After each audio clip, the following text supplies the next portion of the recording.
八仙嶺對於好多香港人嚟講，佢係一個行山郊遊嘅好去處，但係亦都係一個沉重嘅集體心理回憶。1996年，一場無情嘅山火奪去咗5個師生嘅性命，呢一種傷痛仍然都烙印於喺我哋嘅心裏邊。但係如果我同你講，最近有人再次報案，話八仙嶺發生山火，有20幾個師生被困火海，你會點諗呢？會唔會係覺得一個鬼故事，又或者令你諗起當年嘅悲劇呢？大家好，我係孖天央楊雲峰律師，今日要講嘅就係一單八仙嶺山火嘅虛報案。喺10月9號嘅下晝，警方喺短短6分鐘之內，連續收到4個報案電話，話八仙嶺嘅仙姑峰發生咗山火，有4個老師同埋21個學生被困。咁事關重大，消防處、警方甚至政府嘅飛行服務隊即刻出動，大規模咁去搜救。結果去到現場呢，發現係虛驚一場，根本就係冇山火。而當晚一個8歲嘅男童喺父母嘅陪同之下去咗警署自首，承認係佢打嘅虛報電話。而最後警方對呢位男童作出咗口頭警戒處理嘅。呢單新聞一出，社會上就出現咗好多唔同嘅聲音。有人話：哇，乜個8歲細路咁曳，浪費咗咁多公共資源，一定要嚴懲。亦都有啲人話呢：哇，呢個係一個細路仔啫，從據聞呢，佢係有啲特殊嘅需要，咁就唔好怪佢啦。咁呢兩種睇法呢，就正正我哋想今日多啲討論嘅地方。首先，我哋從法律嘅角度去睇，根據網上新聞嘅報道，案件係被列為浪費警力處理。呢一種罪案通常都係根據簡易程序治罪條例裏邊處理嘅。嗰個條文都講明任何人如果明知咁向警務人員或者其他人虛報，或者導致其他人虛報有人犯罪，或者提供虛假嘅陳述，導致警方動用咗資源，咁就屬於犯法嘅。咁其實可以被罰款2000同埋監禁6個月㗎。咁從客觀嘅事實嚟睇呢，男童嘅行為完全符合咗呢條罪行嘅描述啦。佢嘅電話係直接導致咗大量嘅緊急救援服務被動用。呢啲資源本來可以去處理一單真正嘅交通意外，或者一單真正嘅火警，因為佢嘅電話而浪費咗好多呢啲政府資源嘅。咁話佢浪費警力喺呢個事實層面上，如果報道係屬實係冇錯嘅。但係法律有一樣最重要嘅精神呢，就係要睇埋犯罪意圖 mens rea 同埋犯罪者嘅狀況。喺呢單案裏邊最關鍵嘅法律要點就係呢個男童嘅年紀係得8歲啫。根據香港法律，我哋一個非常重要嘅普通法原則就係叫做冇能力犯罪呢一個原則。其實呢係有一啲條例寫到明呢，就係10歲以下嘅兒童，佢哋係唔具備犯罪嘅意圖嘅，法律上即係視為佢哋係冇能力犯罪，所以無論佢哋做乜都唔可以對佢哋作出刑事檢控。所以警方最後只係作出口頭警告，個原因就好簡單啦，因為法律上根本就冇檢控嘅基礎。呢個唔係警方放生佢而係法律本身就為咗10歲以下嘅兒童提供咗一個絕對嘅保護網。所以純粹從法律嘅角度去睇，警方呢件事嘅處理方法完全正確，係無可爭議嘅。但係網上嘅新聞呢，提到2個非常關鍵嘅細節。第一就係呢個男童原來患有專注力不足過度活躍症嘅，亦都又患上自閉症添。第二，佢之所以報警係因為喺校巴上邊突然間諗起之前電視報道過1996年八仙嶺大火呢個慘劇所以佢嗰刻感到極度恐慌。咁呢2點就將成件事由一單惡作劇變成一單可能我哋需要用同理心去理解嘅事啦噃。嗱，我哋試下代入去一個患有過度活躍症同埋自閉症同埋8歲嘅小朋友嘅世界佢嘅大腦嘅運作模式同我哋成年人當然好唔一樣啦。佢可能對某啲資訊對敏感，情緒亦都特別強烈喎。咁控制衝動嘅能力可能比較弱。咁佢喺校花上邊應該個密封嘅空間，腦海裏邊突然間閃現咗呢一個電視上邊見到八仙嶺慘劇嘅畫面啦，有大火，有濃煙，有師生被困，對於一個普通嘅成年人嚟講，咁我哋梗係識得分回憶同埋呢個現實啦，係分別有好大噶啦。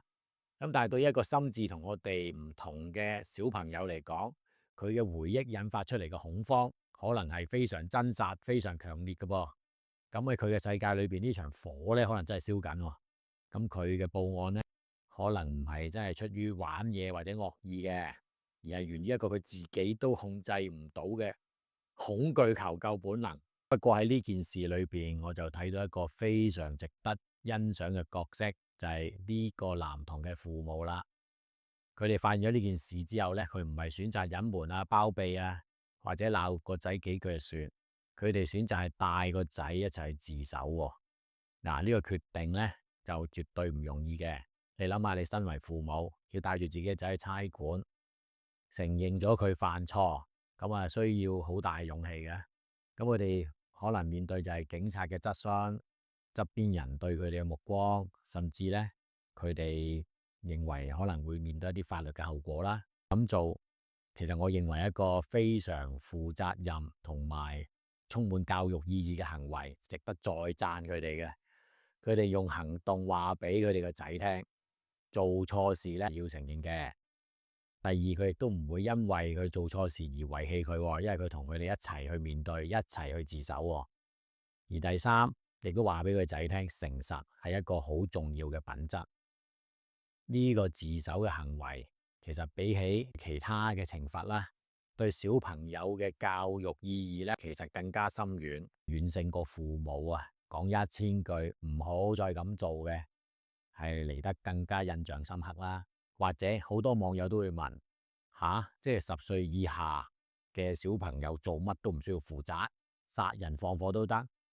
呢個問題聽起嚟呢就好似好極端，但係正正就係今次呢一單案件嘅核心最具爭議性嘅地方。其實關呢一個範圍事嘅法律呢，原則呢個拉丁文就叫 Dolly Incapaz， 意思即係話冇能力犯罪。喺香港咧，其實就係針對10歲以下嘅兒童，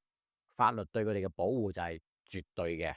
咩叫絕對？意思即係話有一個唔可以被推翻嘅假設，無論個小朋友做咗乜嘢嚴重嘅事都好，無論證據幾確鑿都好，佢事後表現到幾成熟都好，但係喺法律眼中，佢就係冇能力構成犯罪意圖。控方連嘗試去證明其實佢知道自己做錯嘅機會都冇，所以答案係，即使喺理論上最極端嘅情況，例如一個9歲嘅小朋友導致其他人死亡，我哋都唔可以控告佢謀殺或者誤殺呢啲任何刑事嘅罪名嘅。齋講法律呢，就可能大家有啲抽象，不如我哋去探討一下，睇一睇呢一個喺將呢個法律原則推到極致嘅案件。而呢單案件咧就發生喺英國嘅一單轟動全球嘅案例啊，James Boga 案啦。喺1993年，英國有2個10歲嘅男仔擄走咗一個得2歲嘅男仔 James Boga，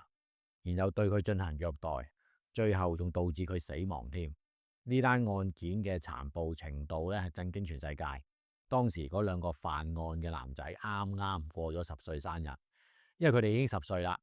所以英國嘅法律係容許控方去推翻頭先嗰個叫冇能力犯罪嘅假設，最後佢哋被裁定謀殺罪名成立，